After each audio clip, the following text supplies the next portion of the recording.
அன்பர்களே, இந்த பதிவில் நாம் சித்தர்கள் கூறும் 6 வகை உடல் ஆதாரங்களும் 10 வகை நாடிகளும் என்பது பற்றி பார்ப்போம்.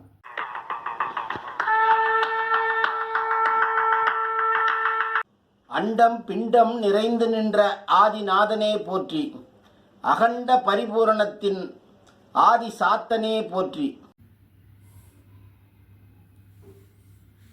நமது தமிழ் சித்தர்கள் உடல் தத்துவத்தை 96ஆக வகைப்படுத்தினார்கள். அந்த தத்துவங்களின் தொழில்களையும் நெறிப்படுத்தினார்கள். அதன் அடிப்படையில் 96 உடல் தத்துவத்தில் நாடிகள் 10 எனவும் 6 ஆதாரங்கள் எனவும் அவை செய்யும் வேலைகளையும் முறைப்படுத்தினார்கள். 10 நாடிகளை தசநாடிகள் என்றும் சொல்வதுண்டு. 10 நாடிகளையும் முறைப்படி இடகலை நாடி, வலகலை நாடி அல்லது பிங்கலை நாடி, சுழுமுனை நாடி, சிங்குவை நாடி, புருடன் நாடி, காந்தாரி நாடி, அத்தி நாடி, அலம்புடை நாடி, சங்கினி நாடி, குருநாடி என அழைத்தனர். இவைகளை விரிவாக சொல்ல வேண்டும் எனில், இடகலை நாடி என்பது வலக்கால் பெரு விரலிலிருந்து கத்தரிக்கோல் போல மாறலாக இடமூக்கை பற்றி நிற்பது என்றும், வலகலை பிங்கள நாடி என்பது இடக்கால் பெருவிரலில் இருந்து கத்தரிக்கோல் போல மாறலாக வலமூக்கை பற்றி நிற்பது என்றும், சுழுமுனை நாடி என்பது மூலாதாரத்தை தொடர்ந்து எல்லா நாடிகளுக்கும் ஆதாரமாக நடுநாடியாய் சிரசளவு முட்டி நிற்பது என்றும், சிங்குவை நாடி என்பது உள்நாக்கில் நின்று சோறு தண்ணீர் இவைகளை விழுங்க பண்ணுவது என்றும், புருடன் நாடி என்பது வலது கண்ணளவாய் நிற்பது என்றும், காந்தாரி நாடி என்பது இடது கண்ணளவாய் நிற்பது என்றும், அத்தி நாடி என்பது வலது காதளவாய் நிற்பது என்றும், அலம்புடை நாடி என்பது இடது காதளவாய் நிற்பது என்றும், சங்கினி நாடி என்பது பிறப்புறுப்பு குறியின் அளவாய் நிற்பது என்றும், குருநாடி என்பது அபானத்தின் அளவாய் நிற்பது என்றும் கணக்கிடப்படுகிறது. இதுபோலவே உடலில் 10 வகை காற்று, அதாவது தசவாயுக்களும் உள்ளது.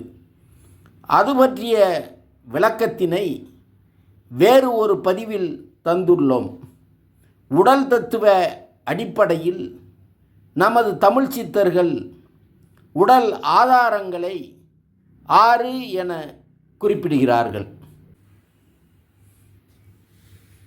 இந்த 6 ஆதாரங்களையும் உடல் அமைப்பு அடிப்படையில் மூலம், குறி, தொப்புள், நெஞ்சம், கண்டம், புருவமத்தி என்றும், அல்லது மூலாதாரம், சுவாதிட்டானம், மணிப்பூரகம், அநாகதம், விசுத்தி, ஆக்கினை என்றும் அழைக்கப்படுகிறது. இந்த 6 ஆதாரங்களையும் விரிவாக சொல்ல வேண்டும் எனில், மூலம் அல்லது மூலாதாரம் என்பது கால் எலும்பு இரண்டும் கதிர் எலும்பும் கூடும் இடம் குய்யம் ஆகும். அந்த குய்யத்திற்கும் குதத்திற்கும், அதாவது எருவாய்க்கும் கருவாய்க்கும் மத்தியில் குண்டலினி வட்டமாய், அவ்வட்டத்தின் நடுவில் திரிகோணமாய், அந்த திரிகோணத்திற்கு நடுவே 4 இதழுடைய ஓர் மலர் போன்ற வட்டமாய் கடம்ப பூ போன்று இருக்கக்கூடியது. இப்பூவின் மத்தி ஓங்கார வடிவமாய் நிற்கிறது. இது மாணிக்க நிறமுடையது. இதில் சாஸ்தா எனும் பூரண சாத்தன் வீற்றிருக்கின்றார்.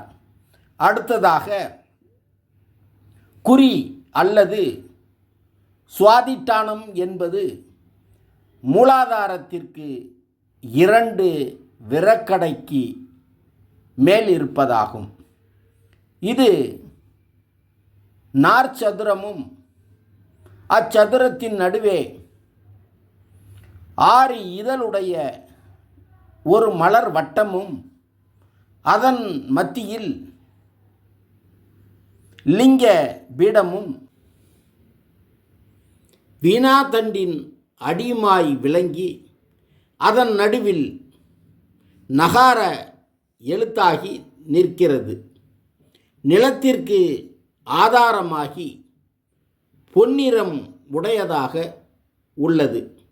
அடுத்து தொப்புள் அல்லது மணிப்பூரகம் என்பது சுவாதிட்டானத்திற்கு மேல் 8 விரல் பிரமாணத்தில் இருப்பது ஆகும். இது கோழி முட்டையைப் போல 1008 நரம்பு நாடிகள் சூழ நாடிகளுக்கு எல்லாம் வேறு போன்று உள்ளது. இதை உந்தி கமலம் என்றும் கூறுவர். இது நீருக்கு ஆதாரமாகி 7ஆம் பிறைக்கு இணங்கி இருக்கிறது. இதன் நடுவே 10 இதழுடைய ஓர் மலர் வட்டமாய் அதன் நடுவே மகாரம் எழுத்தாகி நிற்கிறது. இது பச்சை நிறம் கொண்டது.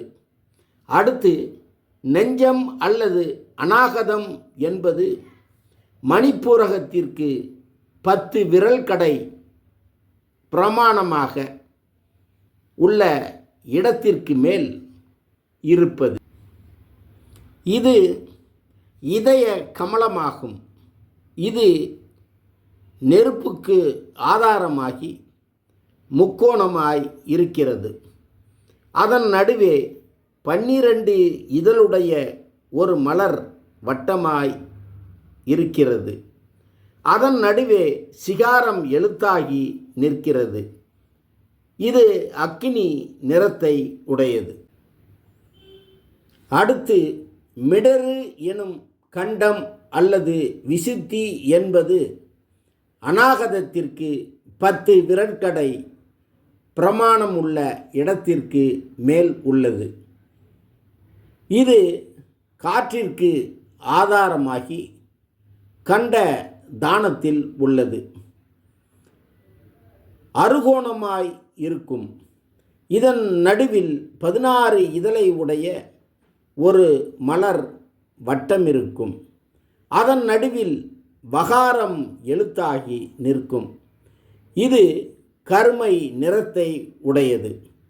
அடுத்து புருவ நடு அல்லது ஆக்கினை என்பது விசுத்திக்கு 12 விரல்கடை பிரமாணமாக உள்ள இடத்திற்கு மேல் உள்ளது.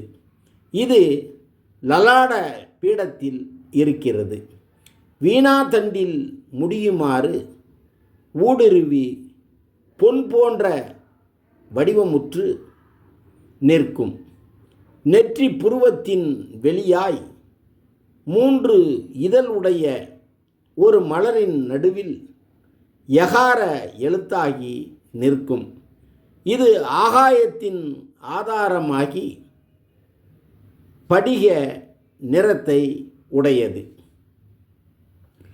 6 ஆதாரங்களிலும் இடம்பெறும் 5 எழுத்து அச்சரங்கள் நமது தேக அமைப்பிலும் இடம்பெற்று ஐம்பூத தத்துவத்திலும் இயங்குவது வியப்புக்குரியது எனும் இச்செய்திகளோடு மீண்டும் ஒரு பதிவில் சந்திப்போம். நன்றி.